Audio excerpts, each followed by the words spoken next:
Okay, my friends, so we have all of our scraps that I'm going to be making different items out of. I've got the white. We are making the Halloween quilt, and I have my Pellin. We're going to be doing some raw edge applique. So I first wanted to use up all of my scraps because we're going to be cutting it up into different shapes and appliquing it on. And then I didn't have enough of the reds, the flames, the pumpkin. So I picked out 3 beautiful fabrics as well that we're going to be using. So the first object or thing to do is to go ahead and iron on the Pellin.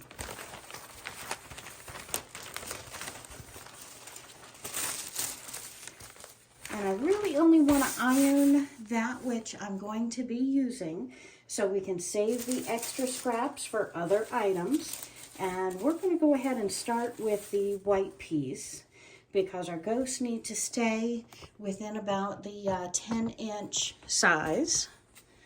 So let me go grab a pair of scissors. We're going to figure out which side is right from wrong and iron it on.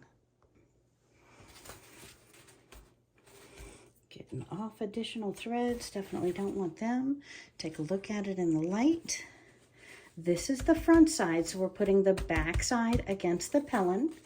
And we're going to trim it to where we're only using exactly what we can put on the paper. So I'm going to go ahead and cut it off here. Slightly angled, but so will our ghost be, so that is quite all right. And we're going to set the white side apart because I don't know what else I would use besides a ghost.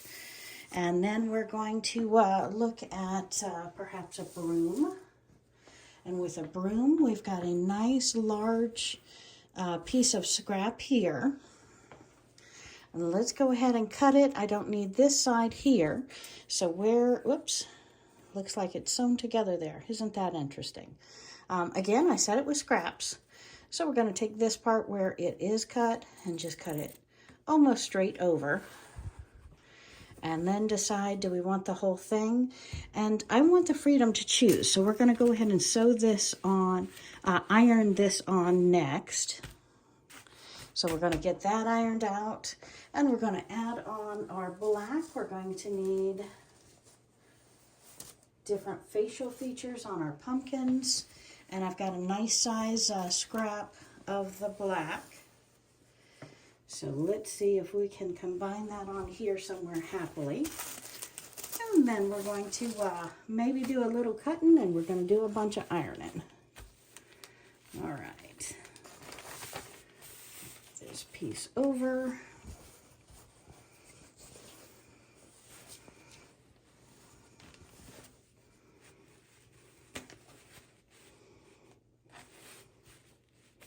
See how we best fit, line up. So I think I'll go ahead and trim a piece of the brown so we can put the black there. I sure don't want the ookie gookie on my iron, the sticky on my iron. And we'll line that up there. I don't think I'm going to need all the brown, so we're going to put the brown on top. Put the black underneath. Iron that down. Trimming off the excess. So it takes a little bit of finagling if you don't want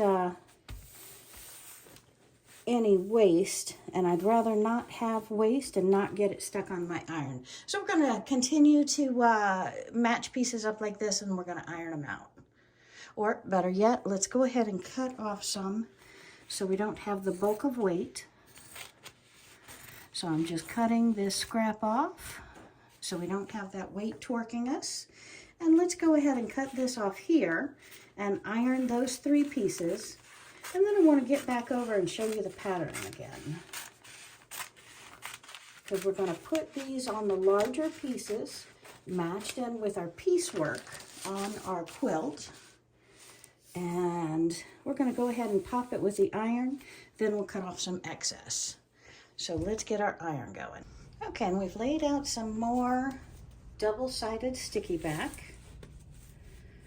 And I'm going to lay out my pieces, my scraps, that we have supposedly ironed. Yes, you saw me iron them. I'm just not happy with the flatness of them. Let's see if we can get another scrap to go there. Got some beautiful black. We have more yellow, and look at this. I need the neck piece because we cut out scrap. So this, we're gonna see how much of the fabric it takes up here. And maybe we're gonna trim this piece off here.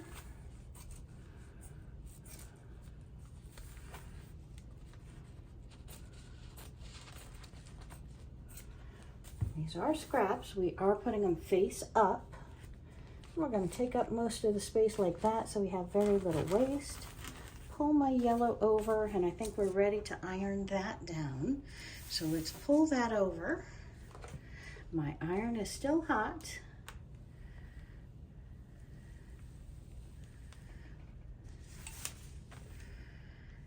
And now that we've got it a little bit tacked down here, I'm going to go ahead and cut it from the rest of the pellin, and then we will finish ironing it. Just wanted it secure so it didn't fall when I move this around. Okay, so we're going to go ahead and trim off the pellin.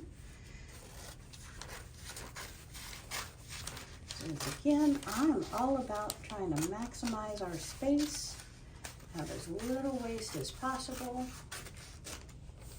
Okay, so we've got the pellin. Now let's go ahead and finish ironing this down. And we're going to trim it right at the top so we can put that on another piece of pellin or back into the scrap pile. Okay, and again, if you're not working with scraps, it's going to be so much easier for you because you can just put your fat quarters, your straight cuts right on top of this double-sided Fusible, and you won't have to worry about piecing it together so you don't get the sticky back on your iron. That's kind of important. Look at what I've done here. I've wrinkled it. Luckily, we're only going to do broom parts with that, so I don't think that matters. It's disappointing, but I can live with it.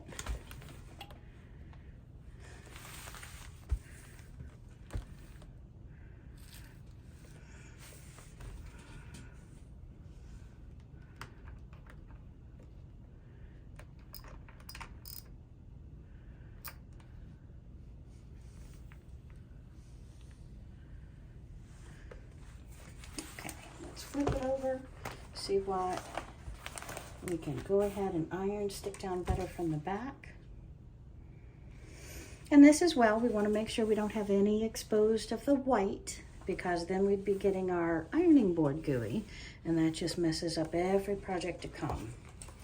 So using a plastic sheet or making sure that you've covered all of the white surface is what you need to make sure that you're accomplishing. All right, so I am pretty confident with this piece now. We're going to set it to the side as well and go ahead and do more of our scraps. So we're going to get ready to sit down to our cutting table and create our raw edge applique. Okay, and we are now laying out some more of our scrap pieces. And I'm going to hit these with the iron, then I'll go ahead and trim them to size a little bit better. Make sure I cover all the white. And again, I'm not doing them to make them permanent right now. I'm just tacking them down so I can maneuver and cut off the excess so it doesn't weight it down. Move it up here. And we're going to cut off this piece where you see that I have some extra running there. Threads. And again, these are scraps left over from other quilting projects. I like to keep all of my fabric so I can use them over and over and over. So in essence, raw edge quilting is a lot of using our scraps. So you can always use new yardage but it's nice to use up scraps so that you are not having to spend so much money, and you never know how little you're gonna need of some color just for eyes or gloves or a hat or a pumpkin. So it's nice to have those pieces. All right, so let's go ahead. I shouldn't have flipped it over yet, but it doesn't matter. Let's go ahead and iron this down. And again, by pressing with a hot iron, we are affixing the double-sided fusible paper. And then we're going to take that fusible backing paper off and iron it to our other quilt block once we have our design cut out. And then we're going to sew around it. So I'm very, very excited about raw edge applique. I love it. And that one looks like it's done. We're gonna go ahead and set it aside, and now we're gonna start on our reds. Okay, so we have our fusible backing laying on the ironing board. We're heating up our iron to the hottest jean cycle, or the hot cotton cycle, and we're laying out our orange. Now we're going to go ahead and trim it so it doesn't pull on this side over here. We're going to trim it where the fabric is longer than the paper, and then we're going to cut the rest of the fusible back that we won't be using on this slice, and probably do another piece of this orange. Because if we want to go ahead and have fun, make a few pumpkins, let's go ahead and take advantage of this beautiful fabric. Maybe, just maybe, we'll actually have enough to do 2 quilts. Wouldn't that be exciting? Oh, and I trimmed that a little bit too close, so let's pull that back down there. The top is slightly off. That's okay. Let's go ahead and pop that with a hot iron. Hold that in place. And then we're going to iron that whole piece. But right now, what I really want to do is just go ahead and put another slice of the orange fabric down, because I think we're going to go ahead and make several pumpkins out of this. We can even add some of this to the cauldron for the flames. I just think this orange is gorgeous. I know it's a flower background, but if you put it in a different concept, you kind of change that and your eyes see it as flames instead of what it actually is. Or that's my story. I'm sticking to it. All right, so let's go ahead, and I'm going to cut off the extra pellin here, which is my fusible backing. You can use whatever fusible backing you're happy with. Okay, move that out of the way. And what I should do is trim off this fabric where it's just a little bit too big for me. So I'll pull that back so you can see. We kind of fold it over right at that crease. Make sure I haven't, look at that, I'm overlapping. How on earth did I do that? What did I do to myself? Okay, so we're going to create a little bit extra scraps, I think.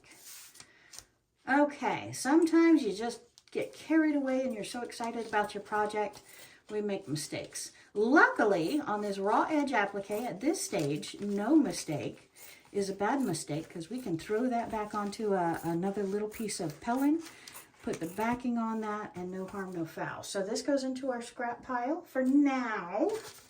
And let's iron these pieces down, and then we'll simply trim off what doesn't have the pellin on the back.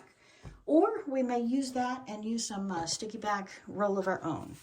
Okay, so let's go ahead and heat this up and get this stuck down. And then we're going to go over and take another look at our pattern, because I'm so excited. I cannot wait to make these Halloween raw edge appliques.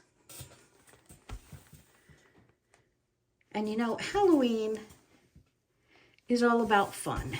Maybe it used to be scary. Maybe it used to be some sad, sad, sad anti-Christian thing. But I look at Halloween as a festive time for smiles. That's all Halloween should mean.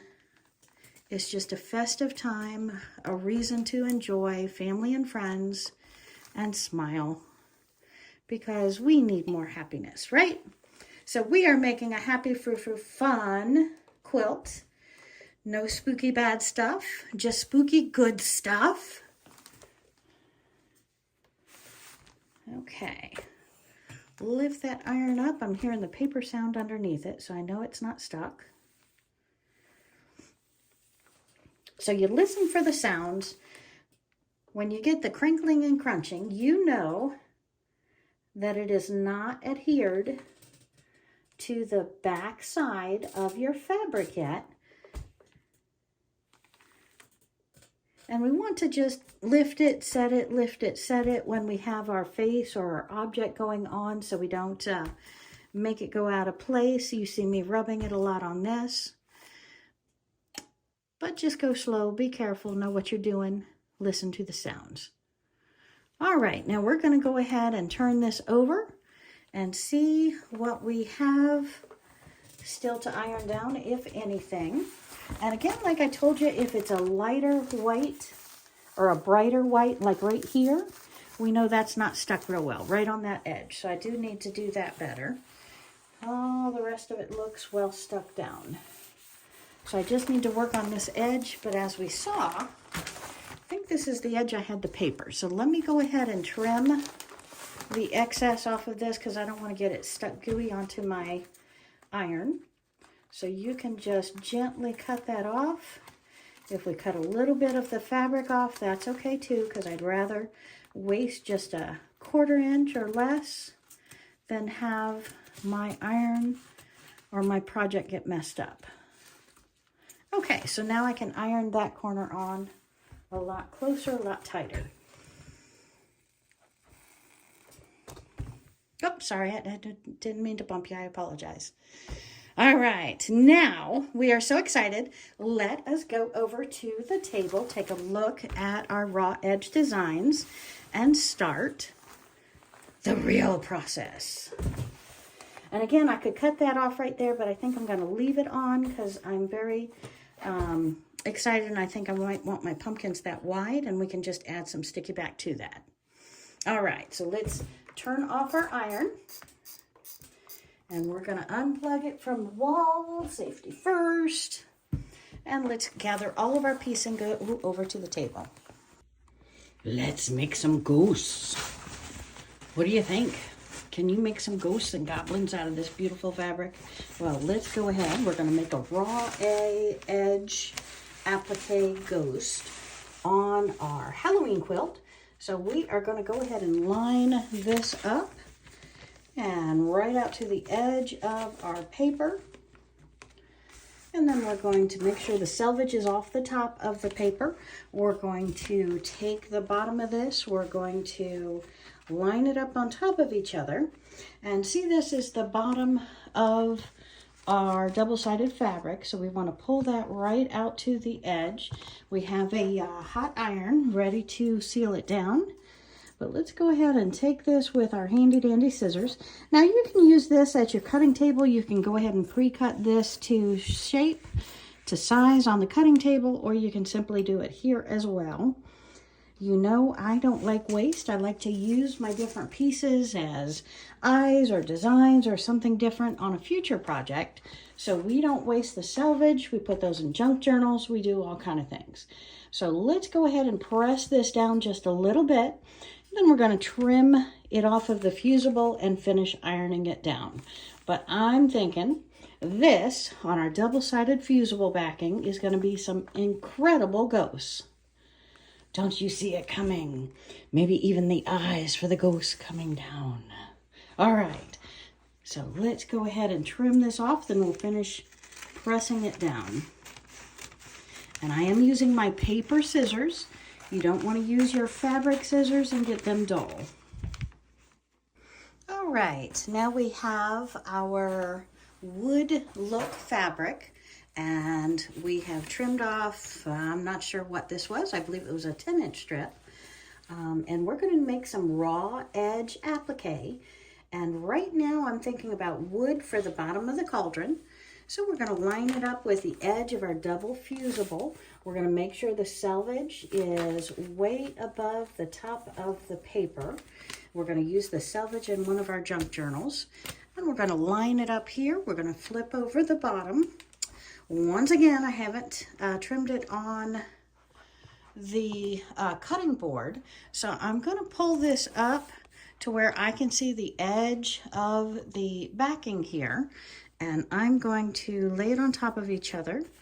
I'm going to stick my scissors right in the end and make sure I have enough fabric that's going to cover up my double fusible.